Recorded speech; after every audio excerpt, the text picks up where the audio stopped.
Hello, hello. What a week. Things are going very, very fast. But I think we need a wee bit of historical memory. Back into 2014, we have this. But I think it's disingenuous of Patrick to say that no means out and yes means in, when actually the opposite is true. No means we stay in, we are members of the European Union, and yes, if the Conservatives win the next election, which frankly isn't looking likely by the polls, but we're trying our best, that we will allow people to have their say. There's a great future for Scotland. There's a great future for the Scottish nation, the Scottish people, Scotland as a country, but they can have that and they can have Britain as well. I think that in the end, they will step back from the abyss and they will want to keep Britain. Now they can see that there is a positive, concrete, deliverable, immediate alternative, a Scottish Parliament with stronger powers, but equally a timetable that delivers it quickly. Now, we are talking about a big change in the British Constitution.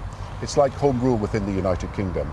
We're moving quite close, in my view, to something near to federalism in a country where 85% of the population is of one nation, and therefore it's never going to be a perfect kind of arrangement.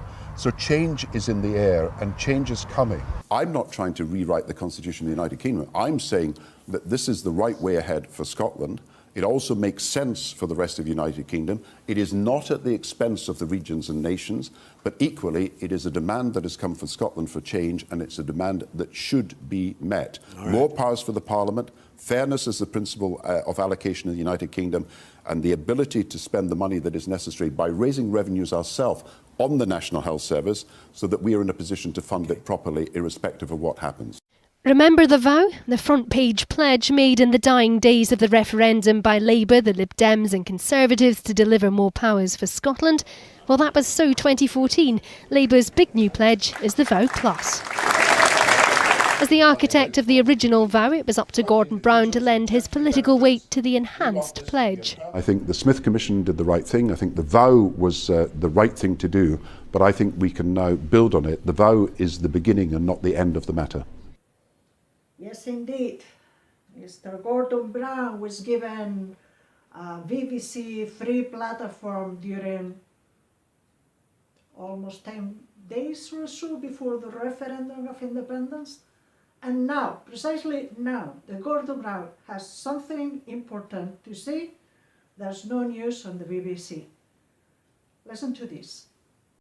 The devolution that should have been automatic raises the question of how serious this government is about devolution. And if they don't believe in it, then people will start to draw conclusions.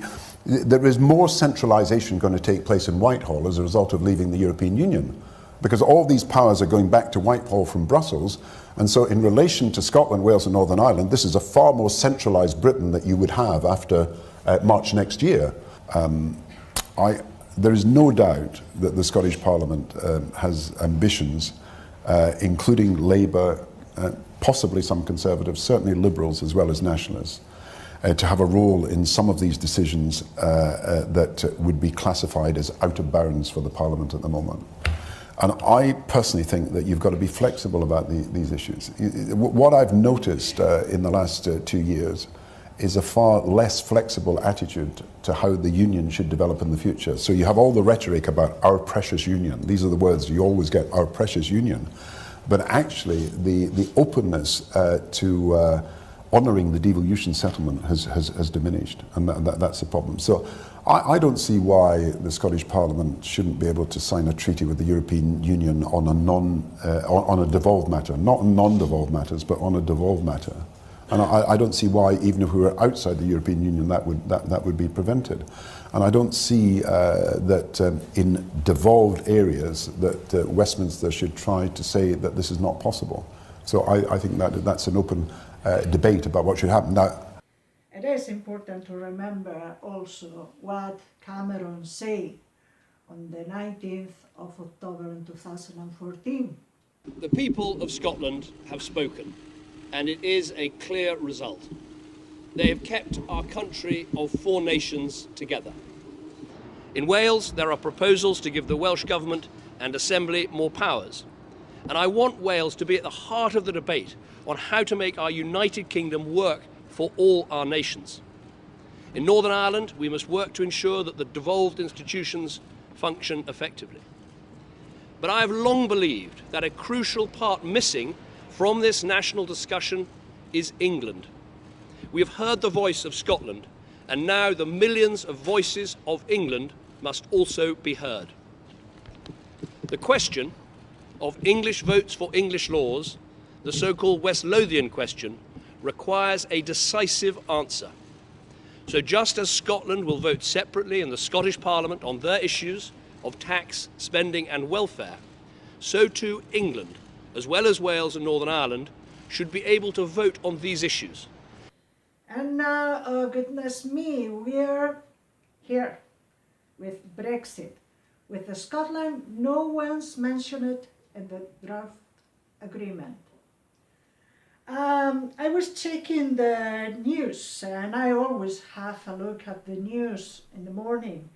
And I remember Ruth Davidson and David Mandel, they were in quick threat of Brexit plans. And guess what?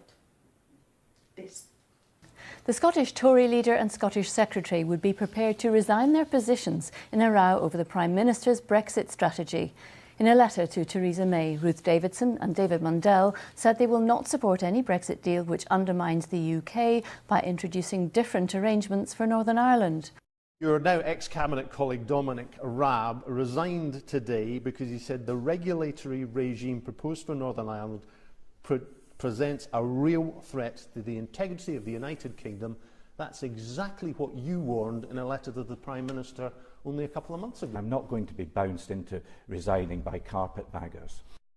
It is very easy to change our minds, especially when your job is in danger, or your seat is in danger, or your peer is in danger, of course. But this week we learn more about the true faces of the Tories.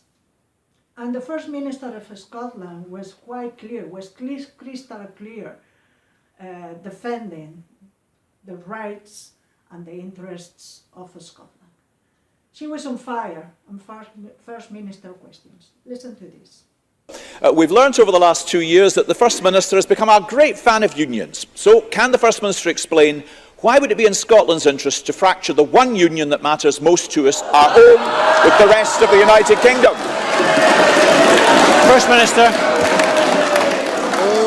Well, of course, the European Union is a union of independent countries, and look how it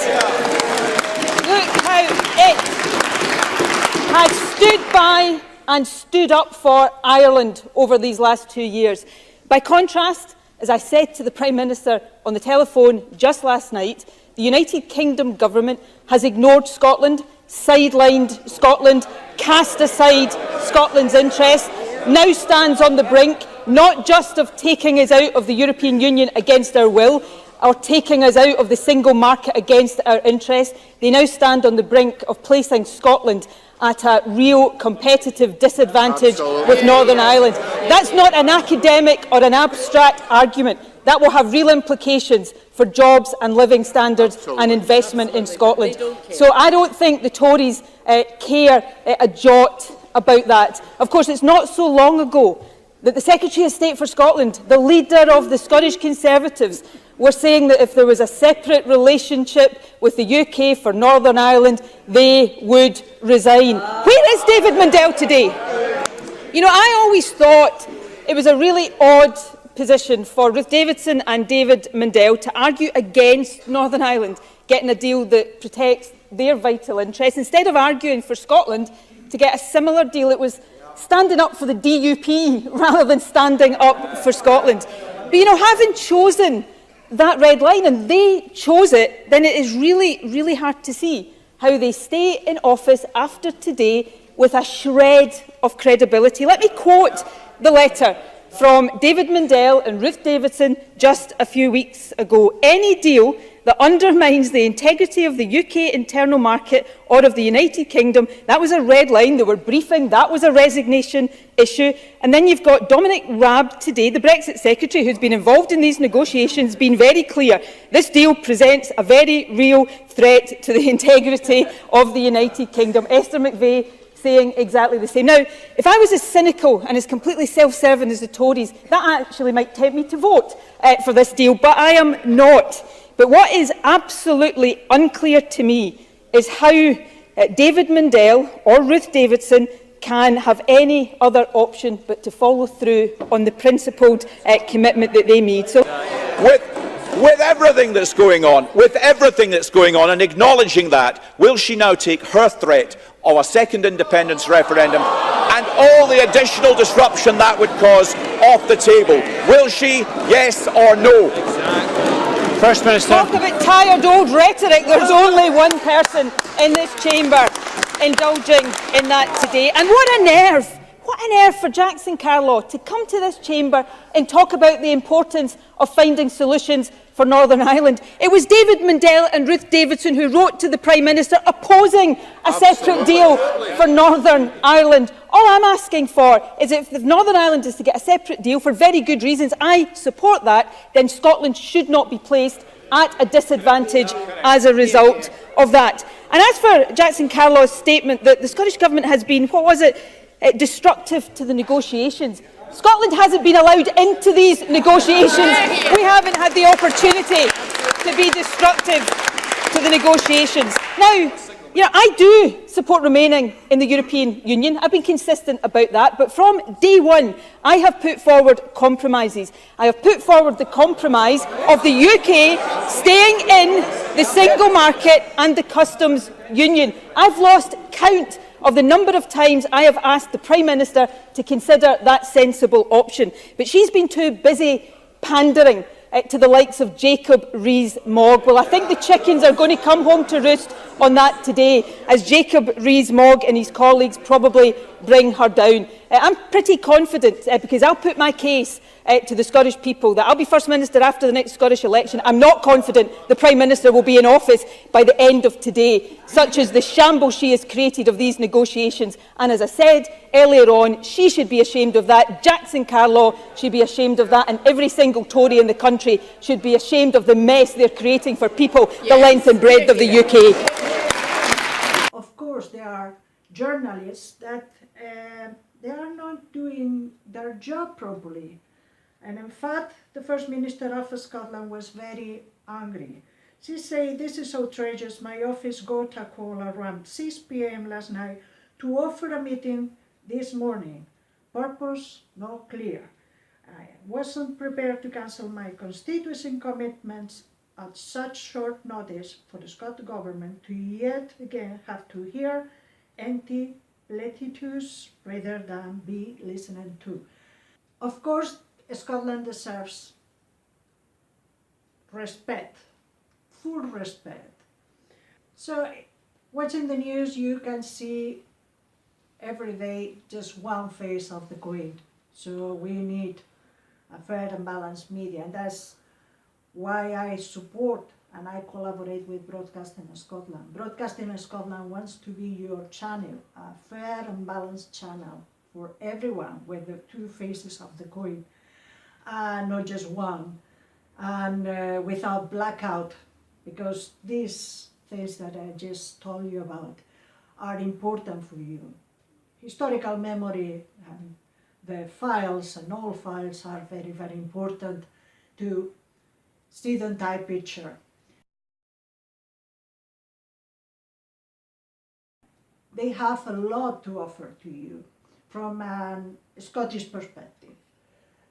Scotland 7, there's full Scottish and all the specials, and the team of Broadcasting Scotland is working very, very hard at the moment with volunteers. So please support Broadcasting Scotland, please consider subscribing to Broadcasting Scotland, consider donating at this crowdfunding, because I think it's They are working very, very hard, and they want to be your channel. So anyway, I see you again very soon, but I'll keep an eye on the Scottish news and of course in the Spanish press. Bye.